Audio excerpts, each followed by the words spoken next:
Remember this. It's the report that dominated headlines back in July, and we're now getting a first-hand look at some of the, quote, body letters the Wall Street Journal described as being gifted to convicted sex offender Jeffrey Epstein for his 50th birthday. And that includes the one President Donald Trump allegedly wrote. Here's what we know.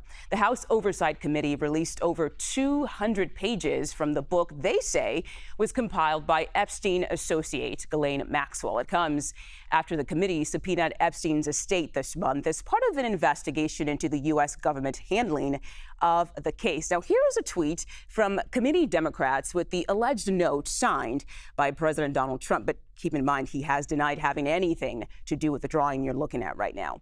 Members of the Trump administration are already doubling down on that. White House Press Secretary Caroline Leavitt called the story false. She added, it's very clear President Trump did not draw this picture and he did not sign it. This is fake news to perpetuate the Democrat Epstein hoax. The deputy White House chief of staff is calling on News Corp, the parent company of the Wall Street Journal, to, quote, open that checkbook.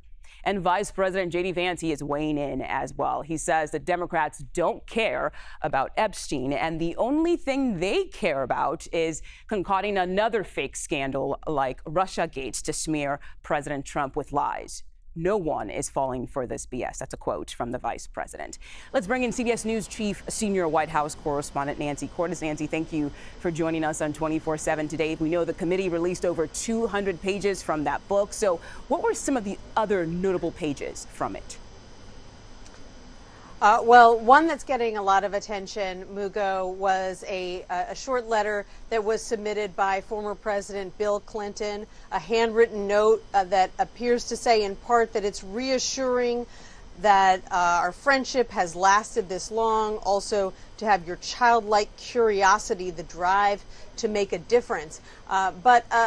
You know, a lot of the letters were sort of suggestive in nature, having to do with women and women's bodies. And the one that is perhaps getting the most attention is purported to come from a New York real estate developer, someone who was in the same line of work at the time as the president, Donald Trump. And this one includes a picture of Donald Trump, of Jeffrey Epstein, holding a large novelty check that says that Epstein is joking about selling a fully depreciated woman to Donald Trump for $22,000. So a very suggestive picture. Obviously, it's very difficult to know what exactly this picture originated as.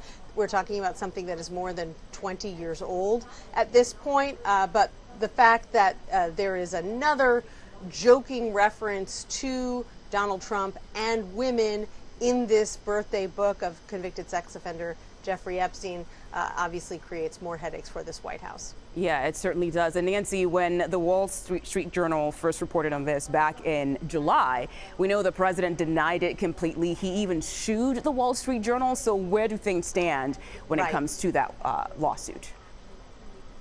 That lawsuit is still out there. He sued them for $10 billion for defamation.